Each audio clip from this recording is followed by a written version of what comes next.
Dragons recently received an increase at level 10 following the June 2023 update. But how much of a difference does the level actually make, and are we about to see the introduction of a Clash of Clans meta?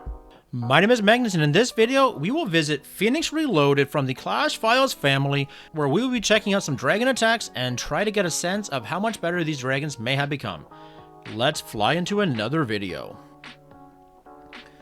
Starting off, Ace is going to come in at the top of this base with the Lava Hound tanking for his blimp. We're going to deploy the invisibility spell, the clones, and the rages. Ace still utilizing the Super Archer blimp, going to protect our super troops with these invisibility spells. We're going to get some chain value from a super wizard that's also tucked inside of here. We are going to get that town hall taken care of. The monolith will also fall momentarily.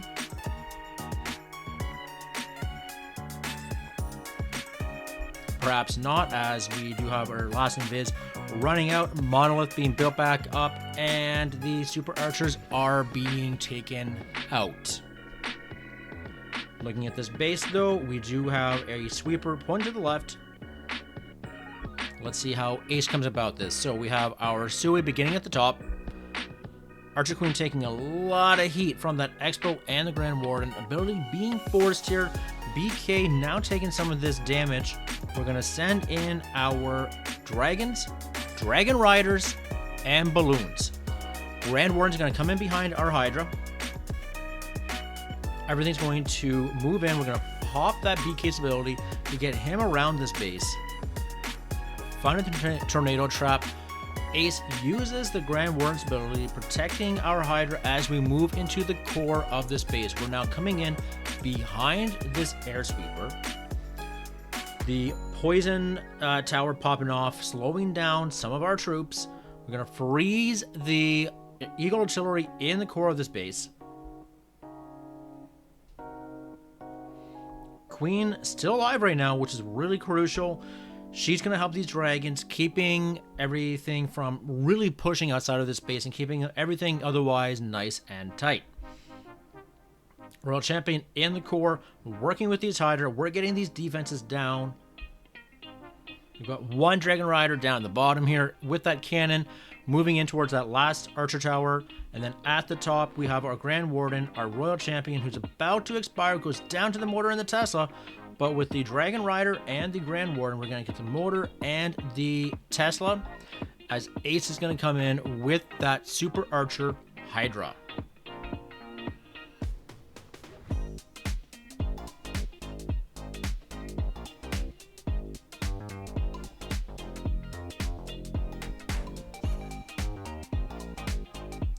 In this one, we have Apple coming in with also Hydra. The Electro Dragon's going to be getting a lot of chain value down in the 9 o'clock section of this base. Dragon Riders, and Balloons coming in at the top side of this base. We're going to send in some wall breakers trying to gain access to this inner wall here. The Battle Blimp is going to come in with our Hydra. Tome is going to protect everything as we sail that blimp across the base. Sweeper goes off, misses the blimp. The blimp is able to get all the way towards the town hall. Out come the clones, and we have the popcorn balloons coming out. Town hall is going to collapse. Most of the balloons were able to evade that poison. So with these cloned loons, we've completely demolished the top side of this base. Royal Champion's in the core. She's taking some heat though. She's about to go down and goes down to that Enraged Expo. However, if we're focusing on the top of this base, we have the dragons in whole, a few Dragon Riders, Balloons expire. The Barbarian King, Archer Queen's taking on the defending Barbarian King. She also goes down.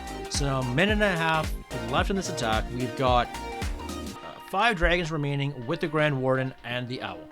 As we push our way towards the 6 o'clock compartment, the lightning chain effect from the Owl is going to help soften up some of these defenses, as these dragons with their enhanced HP are able to overrun with these fiery breaths these defenses.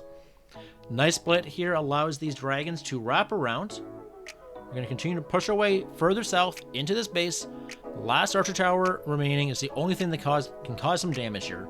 We do lose the dragon by the bomb tower to some traps. That owl really putting some work on that archer tower, softening it up as we move into the bomb tower. 20 seconds on the clock. It's a matter of cleanup at this point as Apple comes in with the Hydra. We have to get through these air traps, the Barbarian King, to get to that gold mine for the triple.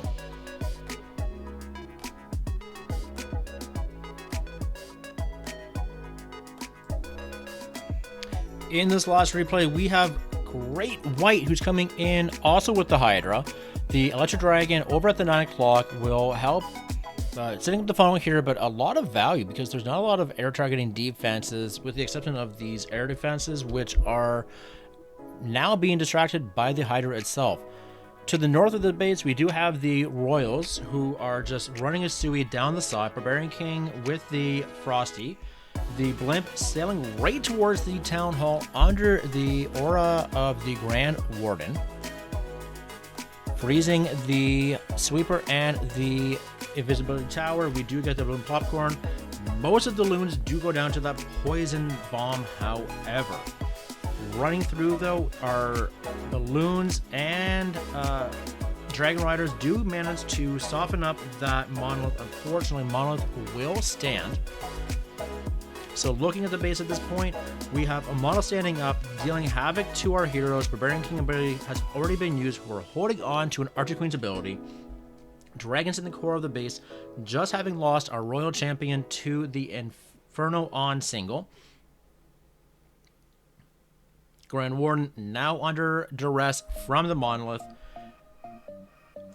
2 or 3 dragons remaining down at the bottom here. Our Archer Queen just getting out of range of the Monolith. Barbarian King on very, very low HP.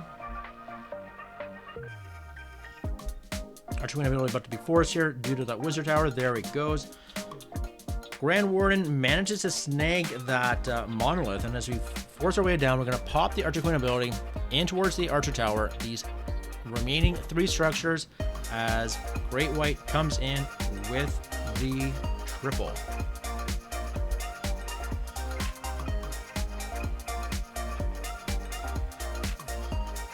I think that the new level on the dragons has made them more versatile than they were previously. However, guys like Ace were having success with them in combination with the Super Archer Blimp prior to the update.